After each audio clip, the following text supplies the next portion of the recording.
देखिए, कौन क्या कह रहा है यह महत्वपूर्ण विषय नहीं है। अगर कोई खुद को कर्तव्यनिष्ठ नेता कहता हो, पार्टी का वफादार कहता हो, तो नेतृत्व के द्वारा लिए गए निर्णय और पार्टी संगठन को कटघरे में खड़ा करके गुटबाजी को बढ़ावा देने का कार्य कतई नहीं कर सकता। मेरा इतना ही मानना है कि सभी को काम निर्गत किया जाता है, पार्टी संगठन के अंदर में अपनी बातों को रखना चाहिए। इस प्रकार से मीडिया में अनर्गल बयानबाजी करना कहीं ना कहीं पार्टी के छवि पर इसका प्रतिकूल प्रभाव पड़ता है। तो सीधा बोल रहे हैं कि कांग्रेस को खोखला किया जा रहा है और जो प्रदेश अध्यक्ष है वो बीजेपी। भाई, इस संबंध में अभी इतना ही कह सकता हूं कि अभी अनुशासन समिति में ये मामला है। अनुशासन समिति ने कुछ अनुशंसाएं की है। अब नेतृत्व के ऊपर यह निर्भर करेगा। मैं नेतृत्व तो हूं नहीं, पार्टी नेतृत्व इस पर निर्णय लेगा। लेकिन मैंने कह दिया कि कर्तव्यनिष्ठ कार्यकर्ता, संगठन का वफादार नेतृत्व के ही निर्णय पर प्रश्न चिन्ह नहीं खड़ा करता है। इतना समझना होगा कि अगर राजेश ठाकुर जी आज नेतृत्व के रूप में यहाँ है तो उनको पार्टी नेतृत्व ने इस पद पर बिठाया है। वो किसी के कृपा पर नहीं बने हैं कि कोई ये कह दे कि पार्टी नेतृत्व जब निर्णय लिया है, आदरणीय सोनिया गांधी जी, आदरणीय राहुल गांधी जी ने ये निर्णय लिया, तब वो आज काम कर रहे हैं। अपनी मर्जी से तो कोई पद पर बैठता नहीं है। और जहां तक कार्य करने का प्रश्न है, तो पूरे कार्यकाल में जिस प्रकार से संगठन को धार देने का काम राजेश ठाकुर जी ने किया है, मुझे लगता है कि हालिया दिनों में बहुत सार्थक प्रयास संगठन सशक्तिकरण को लेकर के हो या कार्यकर्ताओं को सम्मान दिलाने के नाम पर हो। अब व्यक्तिगत कुछ महत्वाकांक्षाएं हैं, वो इस बात को आड़े आती हैं कि लोग उनकी तुलना करते हैं, तो इसके लिए स्वतंत्र हैं। लेकिन अनुशासन की लकीर सभी के लिए जरूरी है। संगठन हित में, पार्टी हित में कहीं ना कहीं एक लकीर जरूर रहती है। अगर कोई उस लकीर को पार करता है तो पार्टी संविधान है, पार्टी नेतृत्व है, पार्टी अनुशासन समिति है, ये सारे लोग क्रियाशील होते हैं और उसके बाद निर्णय आता है।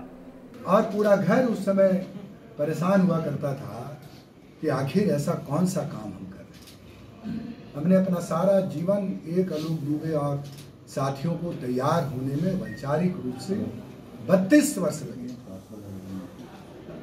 हमारे रक्त में कांग्रेस पार्टी दौड़ रही है और अगर प्रदेश अध्यक्ष को हमको पार्टी से निकालना ही अगर विकल्प है तो हम पार्टी से निकलने को तैयार हैं।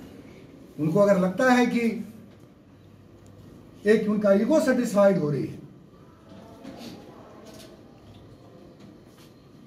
ये सर्वविदित हो चुका है कि सिर्फ 3-4 लोगों के ऊपर प्रदेश अध्यक्ष जी अपनी व्यक्तिगत लड़ाई को हम लोगों को निकालना चाहते हैं।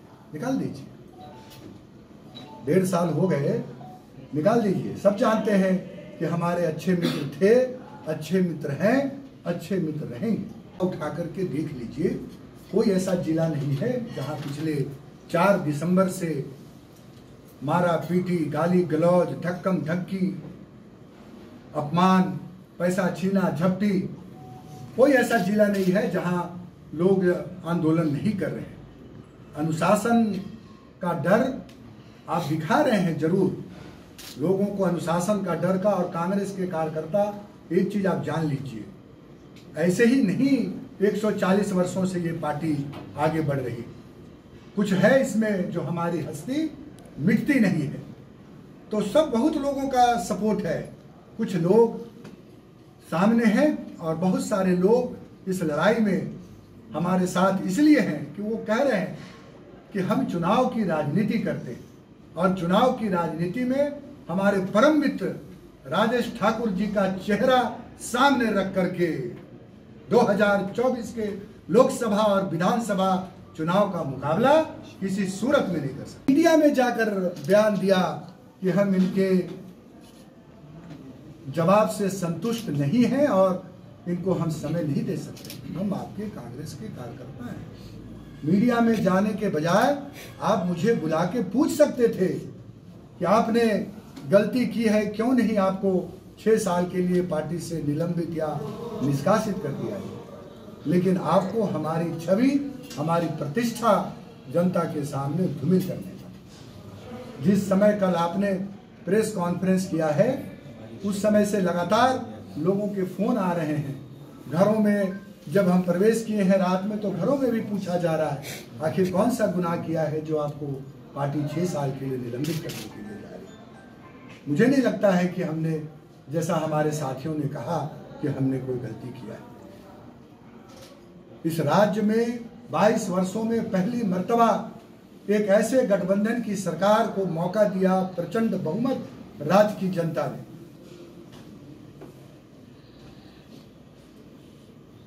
गणेश परिक्रमा करके हम मांग करते हैं आपके माध्यम से, अपने ऑल इंडिया कांग्रेस कमेटी से, हमारी बातों को भेज दीजिए आप गोपनीय तरीके से AICC का ऑब्जर्वर, और पता करा लीजिए कि क्या वस्तु स्थिति है संगठन की।